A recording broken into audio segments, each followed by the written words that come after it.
আজকের ব্লগটা কিন্তু আমার মেয়েই শুরু করে দিল। তো বন্ধুরা চলো ইন্ট্রোটা দিয়ে নিই প্রথমেই। তো যারা আমাকে চেনো না, আমি সুইটি চোংদার চলে এলাম তোমাদের কাছে ভালোবাসা দিতে এবং ভালোবাসা নিতে। তার সঙ্গে অনেক অনেক ভালোবাসা তোমাদের সবাইকে আমার ব্লগগুলোকে এতটা ভালোবাসা দেওয়ার জন্য অনেক অনেক থ্যাংক ইউ।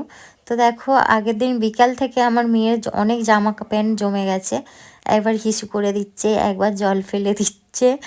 তো সেই জামা কাপড়গুলো কেচে নিলাম, ফের সঙ্গে আমি দেখো স্নানটাও করে নিলাম, নিয়ে এবার কাপড় জামাগুলো মিলতে চলে এলাম বাইরে।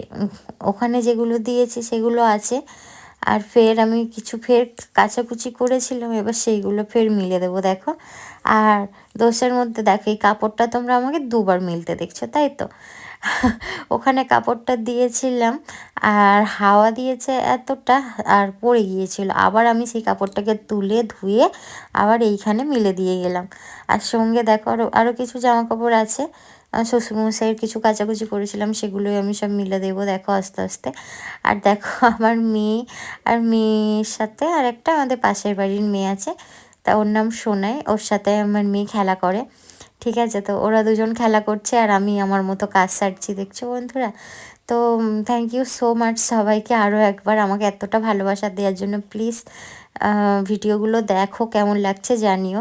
আর হ্যাঁ বলো তো বন্ধুরা, আমাকে শাড়ি পরলেও ভালো লাগে না নাইটি পরলে ভালো লাগে?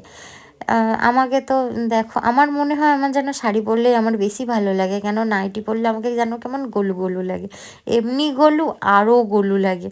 ঠিক আছে, তো যাই হোক দেখো এই যে বাবার জামা কেচেছিলাম সেগুলো মিলে দিচ্ছি, ফের মেয়ে দুটো জামা ছিল সেই দুটো এবার মিলে দেবো।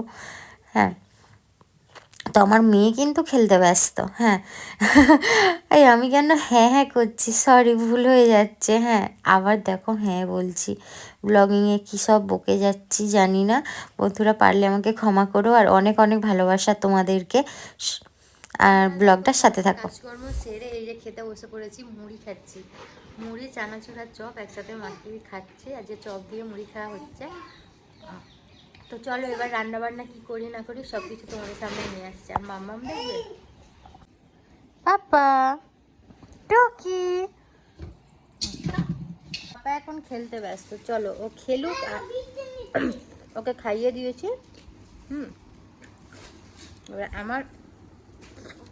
আমিও খেলাম, তারপর তোমার সামনে আসতো। বন্ধুরা তো দেখো রান্না বান্না সব কিছু কমপ্লিট হয়ে গেছে, দিয়ে মেয়েকে স্নান ধান করিয়ে মেয়েকে একটু এই দিকটায় নিয়ে এলাম, যাতে ওর চুল আছে তো মাথায়, মাথার চুলটা যাতে একটু রোদে শুকিয়ে যায়।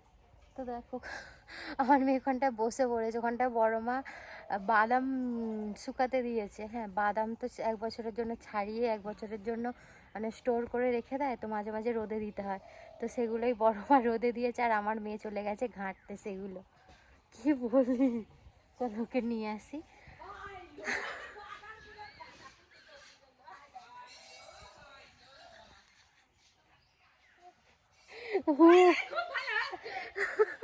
ওকে দুবার নিয়ে এলাম, ফের চলে গেছে। বল বল বল দিদি, তোমার বাদাম তুমি তুলে রাখো, তুমি খুশি? এই দেখো আমার মাম্মামকে দোলাই দিয়েছি অনেক দিন পর, মধ্যিখানে খুব উঠে দাঁড়িয়ে পড়ছিল, তো আর দেয়া হয়নি। তারপরটা এই আজকের নিজে থেকে বলছে দোল দোল দোল দোল। তো দেখো মেয়েকে ওই জন্য দেখো দোলাতে বসিয়ে দিয়েছি।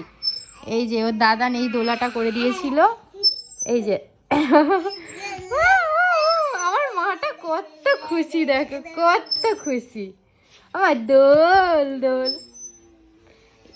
এই তাস, এই পুচু পুচু পুচু পুচু পুচু, আর বলো বাবা বাবা, বলো দাদা দাদা।